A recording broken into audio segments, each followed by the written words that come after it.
Lotusová hodváb, prírodné vlákno zahalené vzácnosťou a umením, je jednou z najexkluzívnejších tkanín na svete. Jeho výroba, starostlivý a časovo náročný proces, je obmedzená na zopár oddaných remeselníkov v Kambodži, Mianmarsku a nedávno aj vo Vietname. Medzi nimi je Phan Thi Thuan, remeselníčka z rodu ponoreného do tradície výroby hodvábu. Jej prieskum lotusového hodvábu, odklon od známeho sveta hodvábnych červov, však do jej remesla priniesol nový rozmer, spájajúci kultúrne dedičstvo s inovatívnymi praktikami.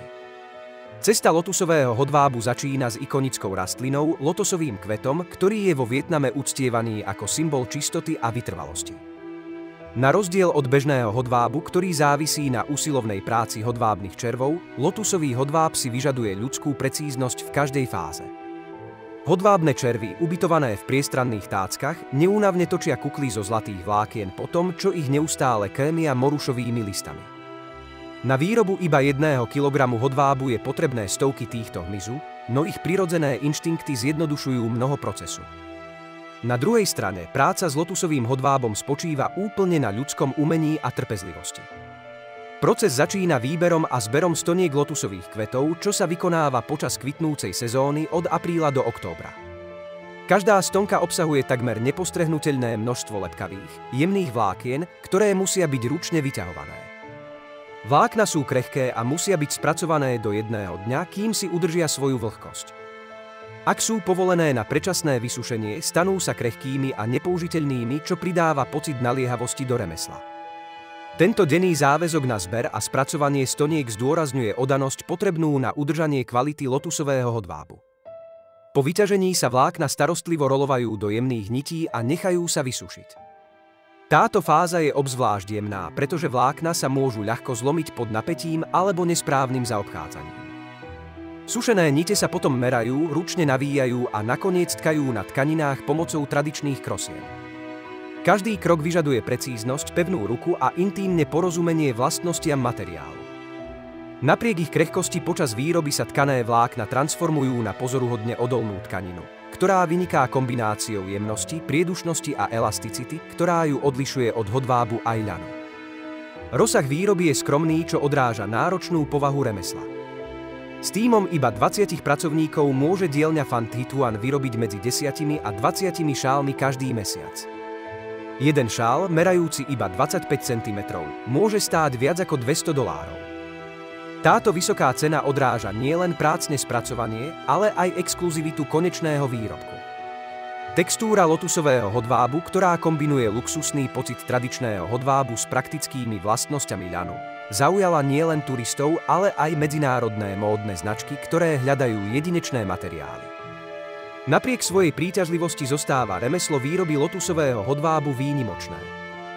Málo ktorí remeselníci majú špecializované vedomosti potrebné na výrobu tejto tkaniny, čo obmedzuje jej dostupnosť a udržiava výrobu na nízkej úrovni. Phan je však rozhodnutá zmeniť tento príbeh. Jej experimenty s lotusovými vláknami, ktoré začali v 2017 roku, predstavujú odvážny pokus povýšiť materiál z regionálnej zaujímavosti na globálny fenomén. Jej vízia zahŕňa rozšírenie počtu vyškolených remeselníkov a zabezpečenie toho, aby boli vedomosti a techniky týkajúce sa tohto vzácneho materiálu zachované a zdieľané. Jedinečnosť lotusového hodvábu spočíva nielen v jeho vzácnosti, ale aj v príbehu, ktorý rozpráva. Každé vlákno predstavuje hodiny práce, starostlivú pozornosť k detailom a spojenie s rytmom prírody. Na rozdiel od masovo vyrábaných textílií, ktoré dominujú globálnemu trhu, lotusový hodváb nesie so sebou pocit autentickosti a dedičstva. Je to tkanina, ktorá zobrazuje trpezlivosť a úctu k prírodnému svetu, vlastnosti, ktoré rezonujú hlboko s tými, ktorí si cenia udržateľnosť a remeselnú prácu. Ako sa globálny módny priemysel čoraz viac zameriava na udržateľné a eticky vyrábané materiály, lotusový hodváb sa nachádza na križovatke tradície a modernity. Obmedzená výroba a vysoká cena tejto tkaniny zabezpečujú jej status luxusného tovaru, no jej ekologické predpoklady pridávajú ďalšiu vrstvu príťažlivosti. Lotosové rastliny, ktoré rastú hojne vo vode, nevyžadujú pesticídy ani hnojivá, čo robí hodváb získaný z ich stoniek ekologickou alternatívou k mnohým syntetickým a dokonca aj prírodným vláknam. Cesta lotusového hodvábu od stonky k hotovému výrobku je svedectvom vynaliezavosti a odolnosti tých, ktorí ho vyrábajú. V dobe, keď rýchlosť a efektivita často zatienia kvalitu a starostlivosť, táto tkanina je pripomienkou hodnoty pomalej, zamyslenej práce. Úsilie Van Tiet Huan udržať tento tradičný remeselný postup nažive, pričom si zároveň predstavuje jeho rast, odráža záväzok nielen k jej remeslu, ale aj k kultúrnemu a prírodnému dedičstvu, ktoré reprezentuje. Lotusový hodváb môže byť jednou z najdrahších tkanín na svete, no jeho hodnota presahuje jeho cenovku. Predstavuje vzácny zhluk prírody, umenia a vytrvalosti tkáčskú prácu, ktorá ako samotný lotosový kvet vystupuje nad bežné a ponúka niečo mimoriadne. Ako záujem o udržateľný luxus naďalej rastie, tento starobilý umelecký druh môže nájsť svoje miesto v modernom svete a zabezpečiť, aby jemné vlákna tkané ľudskými rukami zostali neporušené po generácie.